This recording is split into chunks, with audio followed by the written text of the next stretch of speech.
আসসালামু আলাইকুম সম্মানিত ভিউয়ার্স। লোকে বলে ঘুম ভাঙলে সকাল, আর যদি ঘুম না ভাঙে তাহলে পরকাল।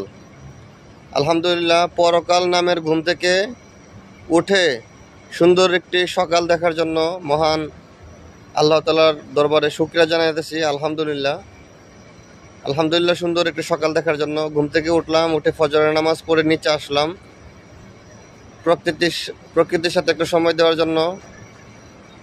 আল্লাহর নিয়ামত, এই যে দেখেন সবুজ সবুজ গাছপালা, ফুল গাছ, নিম গাছ। সকালবেলা এই প্রকৃতির পিওর যে অক্সিজেনটা, এটা নিতে এবং সকালবেলা ভোরবেলায় বাইরে হাঁটাহাঁটি করতে খুব ভালো লাগে। আমরা প্রবাসীরা এই সময়টা আসলে পাই না। অনেকে থাকে কাজে, অনেকে থাকে ঘুমে, অনেকে কাজে থাকে, অনেকে ঘুমে থাকে। এই সকালবেলা ভোরবেলা অনেকে উঠতে পারে না, প্রকৃতির অক্সিজেন নেওয়াটা সম্ভব হয় না। আলহামদুলিল্লাহ, এই সকালবেলা উঠতে পারছি, পিওর একটা অক্সিজেন নিতেছি, পিওর একদম পিওর অক্সিজেন, এবং খুবই ফ্রেশ ফ্রেশ অক্সিজেন। খুব ভালো লাগতেছে। সেই মুহূর্তটা আপনাদের সাথে শেয়ার করা। ভালো লাগলে লাইক দিবেন, ফলো করবেন এবং সাপোর্ট করে পাশে থাকবেন। ধন্যবাদ সবাইকে। আসসালামু আলাইকুম।